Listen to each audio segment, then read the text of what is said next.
নমস্কার। মৃত্যুর পূর্ব লক্ষণ নাম্বার 2। দুই হস্ত দিয়ে কর্ণ বন্ধ রাখলে কানের মধ্যে এক প্রকার শোঁ শোঁ ঝোঁঝো অস্পষ্ট ধ্বনি শ্রুত হয়। এটাই প্রকৃতির স্বাভাবিক নিয়ম।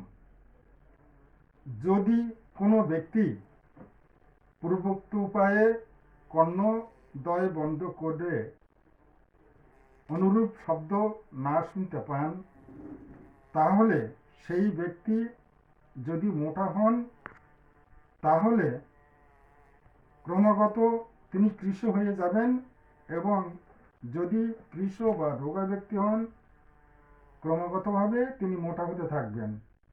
এরূপ লক্ষণ প্রকাশিত হলে তার আয়ু মাত্র 1 মাস অবশিষ্ট আছে। নমস্কার।